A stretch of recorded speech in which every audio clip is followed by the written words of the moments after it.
bringing Israel to the world. This is IBN News. With news of Israel, I'm Susan Michaels. Following talks with White House envoy Avi Berkowitz and U.S. Ambassador to Israel David Friedman, Prime Minister Benjamin Netanyahu said that discussions with the U.S. on the plan to annex parts of the West Bank territory aren't over, indicating that he would miss his July 1st target date for beginning the controversial annexation process. Netanyahu said, "I spoke about the question of sovereignty, which we are working on these days, and we will continue to work on it in the coming days." Israel and the U.S. have been holding talks for several months on finalizing a map to determine which areas of the West Bank will be annexed. Netanyahu has been eager to begin the annexation of West Bank territory in line with President Donald Trump's Mideast plan, but the international community has been fiercely critical of the move.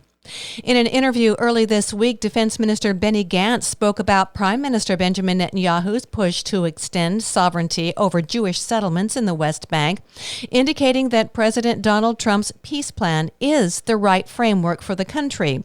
Gantz said, "We must do it right by bringing in as many partners to the discussion as possible with international backing. 1 million unemployed people do not know what we are talking about right now."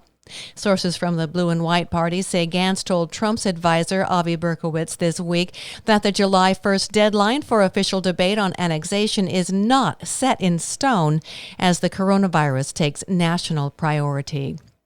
According to senior Israeli sources, plans to resume flights and international tourism have gone down the drain as the number of coronavirus cases continue to escalate. Israel had plans to resume flights to selected countries on August 1st, negotiating with at least 12 states to create a coronavirus-free zone. But the ministry officials said with such a high infection rate, Israel can forget about the August 1st resumption. All the work done so far has gone down the drain. And in a move aimed at concretizing the American Embassy's controversial move to Jerusalem, the U.S. State Department has put the ambassador to Israel's official residence near Tel Aviv up for sale. I'm Susan Michaels. IBN, Israel Broadcast Network.